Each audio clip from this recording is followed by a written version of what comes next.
I tell people I'm a fighter, they kind of look at me in disbelief. I'm small, I don't have a lot of muscle on me. I don't know, but yeah, they are really surprised by it. So I always explain to them how I started, and because they're always curious about how I got into it.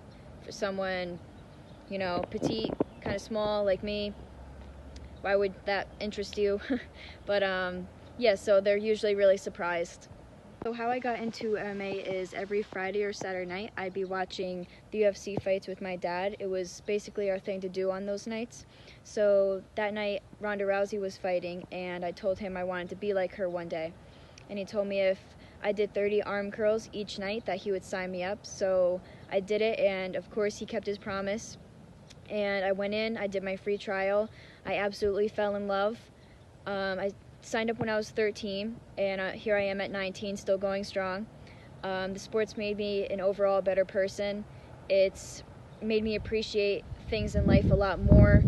It's made me realize that you have to work hard for what you really want. It's just an amazing sport. I recommend it to anyone. But that's how I got into it, and I can't wait to keep accomplishing my goals, because right when I was 14, I started off competing in jiu-jitsu tournaments.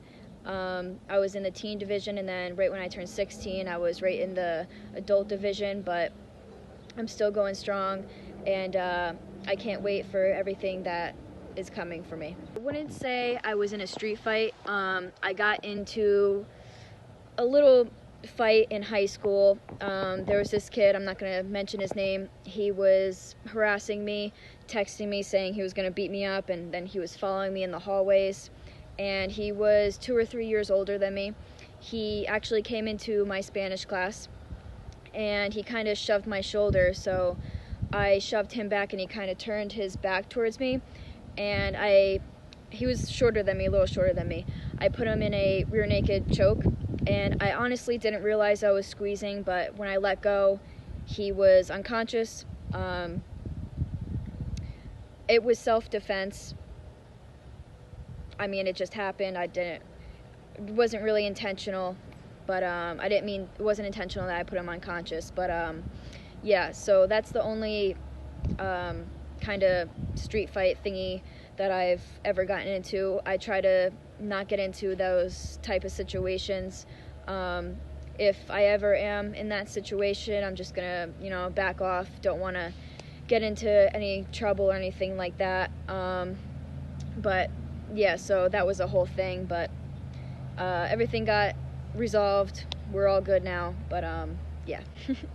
So far, my favorite fighting story is I was at my first BJJ competition, and I was so nervous. I was in the teen division, but with all the boys, so I was a little intimidated, but I handled myself. I still got first place, but so I'm standing there ready for my match to come up, and I didn't have my mouthpiece in. I forgot it in my bag on the bleachers.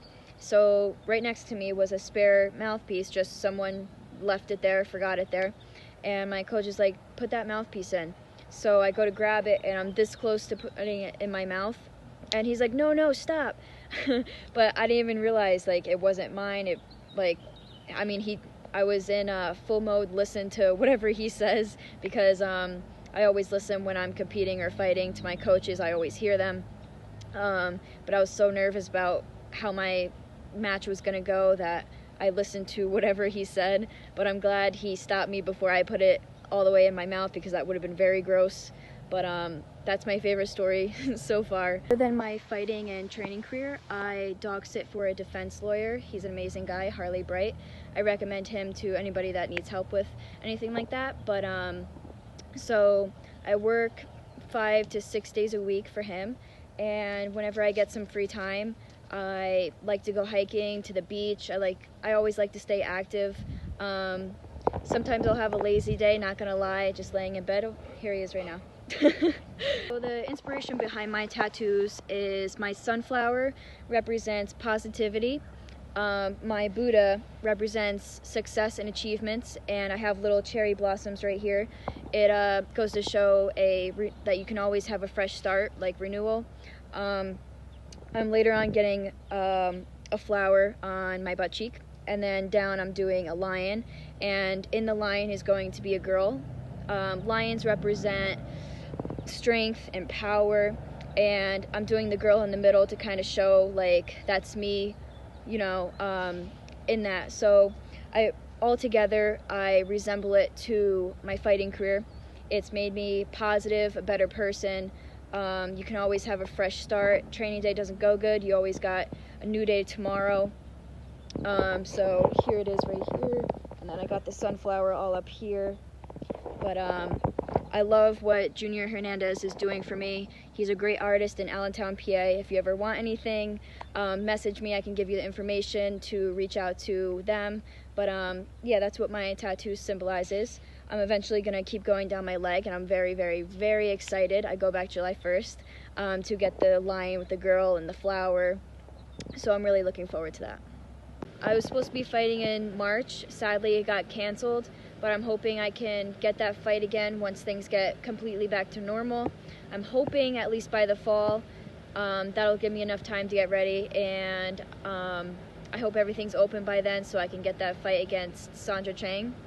I was really looking forward to it. It was going to be a really good fight, and in the future I'm sure it's going to be even better, since I'm sure she's training and we're both getting better each and every day. So I'm really looking forward to that, but just trying to stay positive even though there's a lot going on. Everybody out there, I hope you're staying safe and positive. I know there's a lot going on right now, but just try to keep your mind busy. Go for a run, a walk, a hike, whatever it is. Have a friend over to do a workout together, or just have a friend over in general to hang out and talk.